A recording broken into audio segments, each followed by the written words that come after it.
오늘 사도 베드로의 말씀은 교회가 어떤 것인지를 잘 보여줍니다. 6절에 보면 은과 금은 내게 없거니와 내게 있는 것을 내게 주노니 나사렛 예수 그리스도의 이름으로 일어나 걸으라. 사도 베드로가 우리에게 주시고자 하는 교훈은 중세 대신학자였던 토마스 아퀴나스와 교황 이노센트 4세 간에 나누었던 대화에 잘 드러납니다. 교황 이노센트 4세가 라테란 성당문으로 보물을 가득 담은 자루들이 옮겨지는 모습을 보면서 대신학자였던 토마스 아퀴나스에게 이렇게 말합니다. 여보게나 이젠 교회가 은과 금은 없어도란 말을 하던 시대는 지나갔네. 나는 예수님도 못 잃었던 은과 금을 많이 가진 그런 사람이 되었다네. 저 보물들을 보게.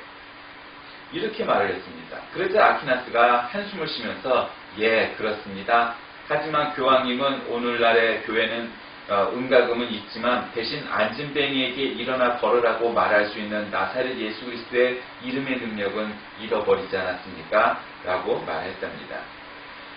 모든 시대의 교회들이 바로 이와 같은 문제에 봉착하고 있다고 봅니다. 비단 한국 교회만이 아니라 오늘날 그리고 사실은 예수님 이후에 모든 교회와 시대에 우리에게 주어진 과제일 겁니다. 대부분의 한국 교회는 예수님 당시만큼 가난하거나 은과 금이 없는 교회는 아닙니다. 은과 금이 넘치진 않을지라도 그거보단 되게 나을 겁니다. 지역마다 큰 교회, 대형 교회가 많습니다. 국회의원이나 엘리트 공직자의 근 절반이 개신교인이거나 혹은 천주교인입니다. 이처럼 교회와 교인들은 부유해졌는데 토마스 아퀴나스의 지적대로 은과 금은 있지만 예수 그리스도의 이름으로 일어나 걸으라. 그리고 실제로 그렇게 일어나 걷게 되는 일은 많이 없어져 버린 그런 시대가 되었습니다. 비단 기독교만이 아닙니다. 얼마 전 뉴스에서 보니까 미국 하버드 대학 출신의 형가 스님이란 분이 있었습니다. 그는 숭산 스님을 존경해서 한국의 화계사에 와서 승려가 되어 그의 상좌가 되었습니다. 제자가 됐다는 얘기입니다. 한국 불교에 만연한 유교주의, 그러니까 남녀차별, 권위주의, 그리고 물질주의, 기복신앙을 지적하면서 연불에는 관심이 없고 제밥에는 관심이 있어서 한국 불교계를 떠나겠다고 그렇게 말했습니다. 기독교뿐 아니라 불교도 역시 마찬가지입니다. 교회는 은과 금으로 일하는 곳이 아닙니다. 교회는 예수 그리스도의 사랑의 능력으로, 말씀의 능력으로, 성령의 능력으로 일하는 곳이어야만 합니다. 교회가 무엇을 더 소중히 해야 하는지를 보여주는 것이 바로 오늘 본 말씀인데, 교회는 사람들에게 먼저 물질을 주는 것이 아닙니다. 물론 물질을 주는 것도 중요한 일입니다. 그러나 그에 앞서, 물질에 앞서 예수 그리스도의 이름, 예수 그리스도의 능력, 예수 그리스도의 사랑을 먼저 주는 것이 교회입니다. 우리가 사회단체 혹은 자선단체가 아닌 까닭은, 그리고 우리가 거룩한 교회인 까닭은 물질을 주기 전에 먼저 예수 그리스도의 이름을 선포하는 것이 첫 번째 가는 우리의 사명임을 깨닫고 또 그렇게 할 때에만 비로소 우리는 교회의 존재 가치를 밝혀주는 것일 겁니다. 교회는 하나님의 말씀을 주는 것입니다. 그것이 교회의 존재 이유입니다. 그것이 겉으로 보기엔, 그리고 지금 당장은 아무런 능력이 없어 보일지라도 우리는 하나님의 말씀을 먼저 전해야만 합니다. 영적인 존재로 태어난 인간들이 영적인 하나님의 말씀을 들을 때 그때야 비로소 능력이 나타나고 그 말씀으로 인하여 성령의 능력이 일어나고 기적이 일어나 은과 금은 없을지라도 예수 그리스도의 이름으로 일어나 걷는 일이 생길 수 있기 때문일 겁니다. 아까 그 교황 이노센트와 토마스 아퀴나스의 그 대화를 다시 한번 생각해 보십시오. 얼마나 어이없는 일입니까? 그래도 어쨌든 한 교파의 수장이라는 사람이 우리 교회는 은과 금이 넘쳐나는, 보화가 보물이 넘쳐나는 아주 부자 교회가 되었다네, 이렇게 말하는 것이 단지 그 물질관이나 단지 그 어떤 부분적인 사고방식만 그랬겠느냐 말입니다. 아마 전반에 걸쳐서 그랬을 겁니다. 그런데 오늘 본문에 나와 있는 사도 베드로와 요한은 어떠했습니까? 당시 경건한 유대인들은 하루에 3번 기도하겠습니다. 오늘날에도 무슬림들은 하루에 5번을 하죠. 오늘날 한국 교인들에게 3번 혹은 5번 그렇게 때를 정해놓고 기도하라고 그러면 그거 너무 옛날 식 아닐까요? 라고 말할지도 모를 겁니다. 그렇습니다. 그 말도 사실일 겁니다. 그런데 그렇게 고리타분하게 기도를 하는 무슬림과 또 현대화된 기독교 어느 곳이 더 팽창하고 있는지를 밝혀본다면 어쩌면 사실은 우리가 너무 현대화나 이런 것들을 컨템퍼러리한 것들을 생각하는 것이 옳으냐 하는데 반문을 할 수도 있을 겁니다. 어쨌든 당시 유대인들은 제3시, 그러니까 지금의 오전 9시입니다. 그러니까 유대의 시간은 오전 6시에 해가 뜨니까 그때에서부터 이제 0시를 기준으로 해서 1시, 2시, 3시. 그러니까 지금의 오전 9시에 그러니까 시계의 맨 왼쪽 서쪽 방향이죠. 그 제3시, 정오가 제6시, 그 다음에 오후 3시가 제9시. 간단하게 그렇게 생각할 수 있습니다. 그렇게 시계 바늘이 정사각 방향을 이룰 때마다 하루에 3번 그렇게 기도를 했습니다. 하니 당연히 제자들도 그랬지요. 그런데 이미 2번의 기도 시간을 가진 이후에 3번째 기도, 제9시, 즉 오후 3시에 3번째 기도를 드리러 성전으로 올라간다고. 성전은 올라가는 거죠. 성전이 꼭 언덕에 있어야 올라가는 게 아니죠. 우리가 서울도 올라간다고 하던 표현처럼 성전은 올라가는 겁니다. 그렇게 기도를 드리러 가는데 그러니까 베드로와 요한은 어떤 사람이었습니까? 때를 정하여 기도를 드리던 사람이었습니다. 아하, 그러니 우리가 진정한 의미의 그리스도인은 때를 정하여 기도해야 된다. 이거 느낍니다. 당장 눈에 보이든 보이지 않든 그래야 됩니다. 여러분 지금은 이제 돌아가셨지만 예전에 부흥회의 유명한 부흥 강사 중에 이천성 목사님이라는 분이 있었죠. 이분이 초창기에 이렇게 별로 기도의 능력이나 은사가 없었나 봅니다. 처음에 버스를 타고 가는데 버스 안에 목발을 잡고 있는 사람을 보고 너무 불쌍한 생각이 들더랍니다. 그래서 사람들 보는 앞에서 큰 소리로 그 사람을 붙잡고 강권하여서 기도를 했답니다. 그러니까 억지로 기도한 거죠. 그런데 이 사람이 일어서질 못했습니다. 목발을 놓지 못했습니다. 그래서 예수 그리스도의 이름으로 하느니 일어나 가라라! 아마 그랬겠죠. 그랬는데 못 일어났습니다. 그러니 한마디로 이 목사님이 창피했습니다. 그래서 그 다음 버스정에서 내려버렸습니다. 그러면서 속으로 자기 자신을 너무 자책했습니다. 하나님, 아니 왜 베드로와 요한은 일어나 걸어라 했더니 벌떡벌떡 일어섰는데 나도 정말 기도 많이 하는 목사인데 왜 내가 기도하니 목발을 버려두고 일어서지 못했습니까?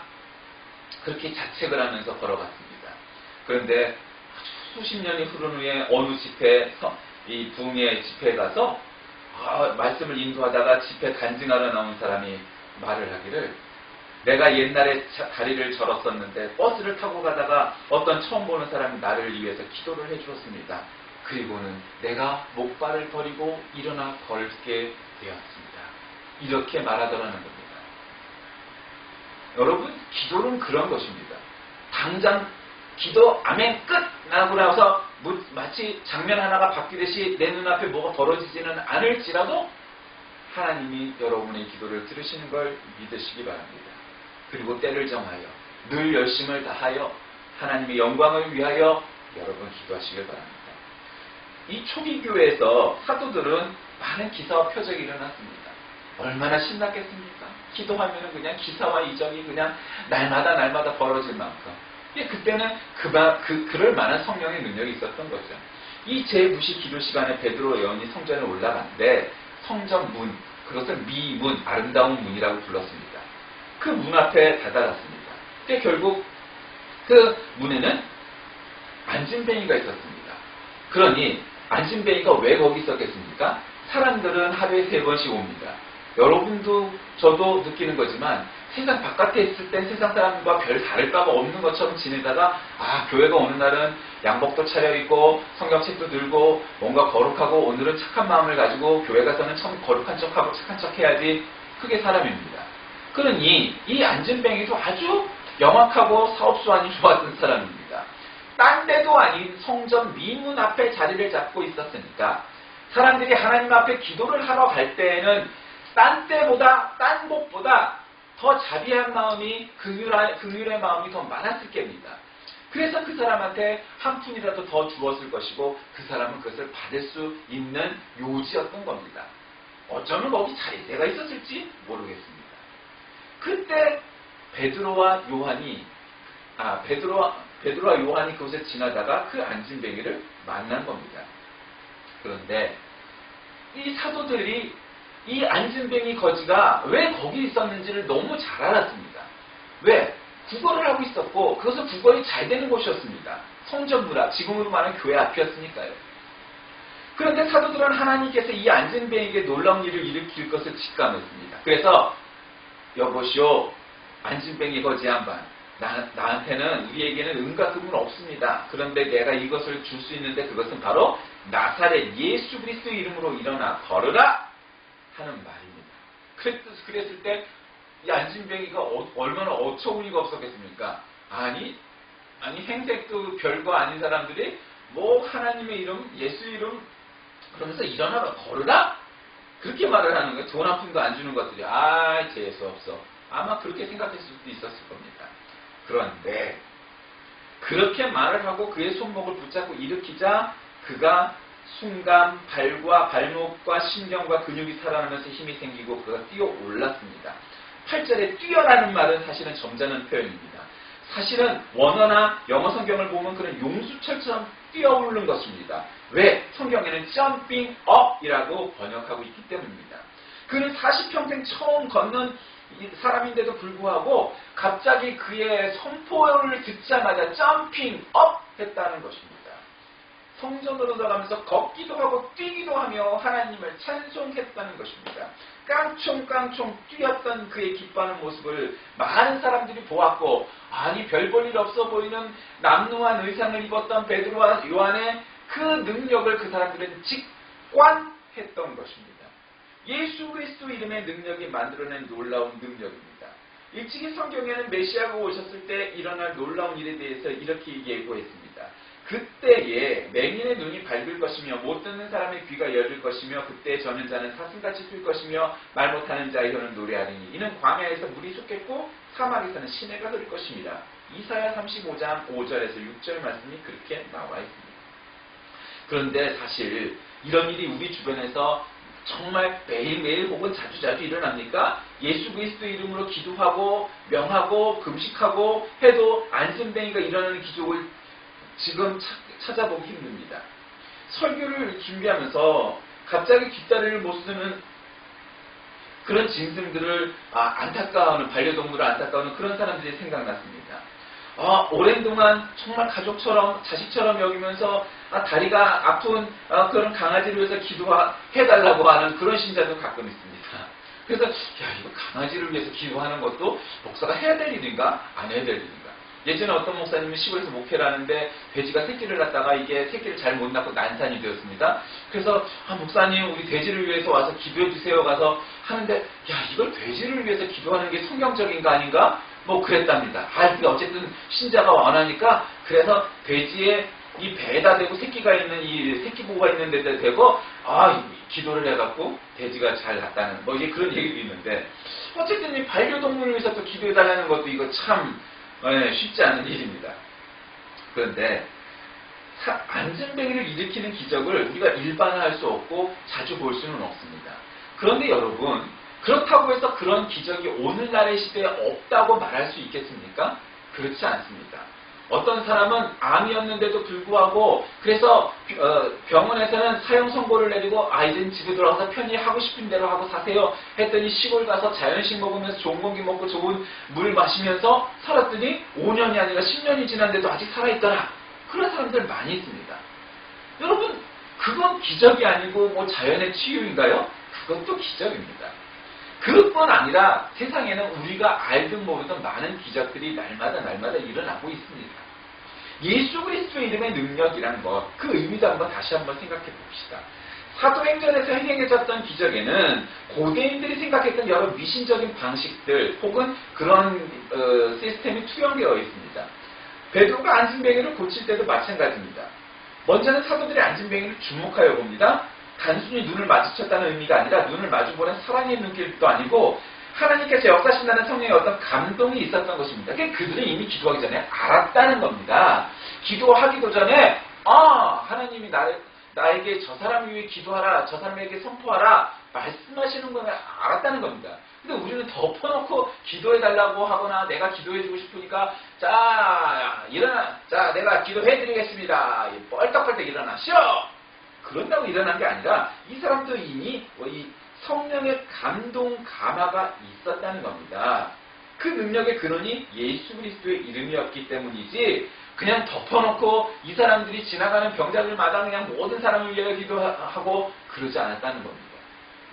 그런데 예수 그리스도 이름의 능력이라는 것이 바로 그런 겁니다. 이 안진뱅이를 일으켰던 기적은 바로 특수한 사례로 그냥 생각하고 감동을 받을 일로 끝날 수 있는 그런 일입니까? 아닙니다. 하나님은 오늘도 여전히 이 능력을 행하고 계신 줄 믿으시길 바랍니다. 사실은 여러분, 성경을 읽을 때 우리는 이 자신을 투여해봐야 됩니다. 물론 때로는 내가 베드로나 요한의 입장에서 내가 이러한 능력의 기도자가 되어야 되겠다라는 마음도 가져야만 합니다. 그러나 그 이면엔 또다시 내가 바로 그 성전 미문 앞에 있는 거지 안진뱅이라는 사실을 깨달아야 합니다. 나를 거기에 투사해야 합니다. 내가 영적 안진뱅이인 것을 깨달아야 하고 거기에 나의 자리를 도취해 놔야 합니다. 그것을 생각하지 아니하고 오직 나는 베드로와 요한이라고 생각하는 사람만 있다면 그는 정말로 자기가 영적 안진뱅이인지조차도 깨닫지 못하는 영적 무지자일 것입니다. 성경은 그렇게 보고 있는 것이 아니라 이 말씀을 들었을 때 내가 비로소 영적 안진뱅이 바로 나에게 주시는 하나님의 은혜이구나 라고 깨닫는 것이 참된 신자의 도리입니다. 사도행전에는 얼마나 많은 이름들이 언급되고 얼마나 많은 환자나 기적들이 나오고 있습니까? 그런데 정작 자신이 영적, 정신적 안진뱅이인지를 깨닫지 못하고 있을 때 우리는 정말 불쌍한 존재가 될 것입니다. 여러분이 잘 아는 뇌성마비 시인인 송명희 씨가 있습니다. 평생 동안 온몸을 제대로 가누지도 못했습니다. 옛날 기준으로 볼 때는 죄송합니다만 병신이라는 단어를 써서 그 장애인들을 불렀습니다. 그들은 육체가 그렇게 꼬여있으니까 정신도 그럴 거라고 지레 짐작들을 했습니다. 그런데 우리가 오늘날에 와서는 뇌성마비 환자는 다 그런 건 아니지만 대체로는 육체가 그런 것이지 정신이 꼬여있는 것은 아니라는 것을 우리가 알게 되었습니다. 그런 그가 수백 편의 시를 썼는데 그 중에 이런 제목의 시가 있죠. 나 가진 재물 없으나 나 남이 가진 지식 없으나 나 남에게 있는 건강이 있지 않으나 나 남이 없는 것 있으니 나 남이 못 본 것을 보았고 나 남이 듣지 못한 것을 음성을 들었고 나 남이 받지 못한 사랑 받았고 나 남이 모르는 것 깨달았네. 공평하신 하나님이 나 남이 가진 건 나 없지만 공평하신 하나님이 나 남이 없는 것 갖게 하셨네. 나 남이 없는 것 갖게 하셨네. 여러분이 너무 잘 아는 찬양의 시가 되는 노랫말이 되는 그런 시입니다. 자신의 상황을 피관하는 것이 어쩌면 자연스러울 수도 있는 이분의 형편임에도 불구하고 그는 하나님께 감사하고 있고 공평하신 하나님이라고 고백하고 있습니다. 여러분 이것을 소위 말하는 정상적인 일반적인 시각에서 보면 라고 끝날 수 있을 겁니다. 그런데 그는 그렇지 않았습니다. 바로 거기에 믿음의 세계가 있는 겁니다. 지가 아무리 여기서 석박사를 하고 여기서 아무리 돈을 많이 벌고 여기서 방귀끼나 끼는 잘난 척하는 인생도 예수 그리스도를 모르면 그 인생은 불쌍한 존재입니다. 정말 소위 말하는 벌레만도 못한 존재입니다. 왜요? 하나님도 모르는 주제가 라는 것입니다. 이 송명희 씨는 세상 사람 보면 불쌍해 보이지만 송명희 이 시인의 눈으로 보면 자기보다 훨씬 더 잘나 보이는 세상에 예수 그리스도를 모르는 사람들이 정말 불쌍해 보이는 겁니다. 누가 더 불쌍한 사람입니까? 여러분, 지금도 기적은 일어나고 있습니다. 건강하고 소위 말하는 정상적인 몸을 가지고 있지만 영적으로나 정신적으로 그렇지 않은 사람들도 너무도 많은 것입니다.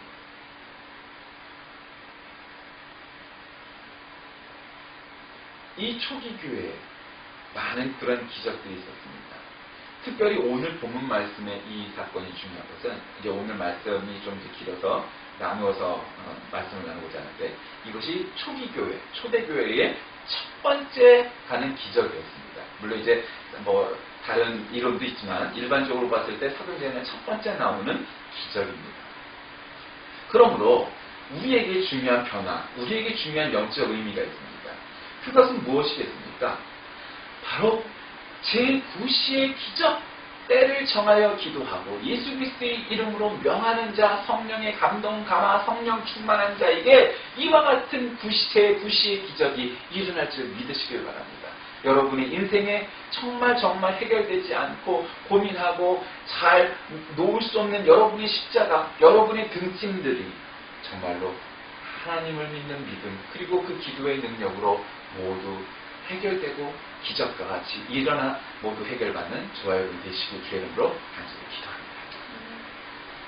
하나님 아버지 감사합니다. 우리는 아무것도 할 수 없는 존재임을 고백합니다.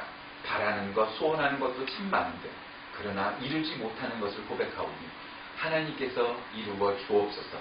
성령 충만하게 하시고 예수 그리스도의 이름으로 명하게 하시고 때를 정하여 기도하게 하시고 나가 아니라 하나님을 위해 다른 사람들을 위해 먼저 기도하는 우리가 되게 하셔서 제9시의 기적을 맛보는 우리 모두가 되게 하여 주옵소서. 예수님의 이름으로 간절히 기도합니다. 아멘.